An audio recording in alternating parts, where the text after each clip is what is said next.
Ni mungururio uria ukoretwo kuo kwa hinda wa kuhurana na njohi iria ngananie kaunti-ini ya Nandi, kuria njohi ya muigana wa ciringi ngiri magana matatu irahithukirio ni maabithaa aborithi mwena ucio.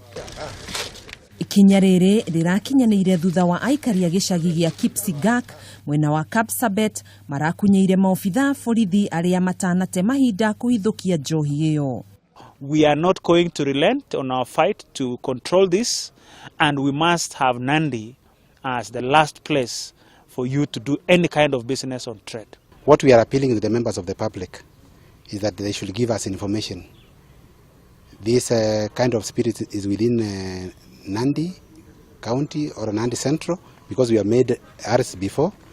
The crackdown will continue. Munini wa commissioner wa aborithi George Matundura ni ugite njohi nyingi iria icokete kwendio irabu-ini itikinyanĩire ikero na uguo kuria muingi wehuge no tacuki ikinya ria kuhura riboti niguo kunina kaimana wendia na unyui wa njohi ino. And we are also warning those people are dealing with these spirits that very soon we'll catch up with them. So their days are numbered. They should keep off from these spirits, so that they sell whatever is legal and what is required by law. Matundura niongereire kuga no meguthie na mbere na gutabania mungururio wa kuhurana na njohi iyo na kuruta mukana kuri urio kunyitikana kiendia gutacukirio makinya ma kiwatho. Handu-ini ha Kameme TV njitagwo Gathoni Wang'ang'a.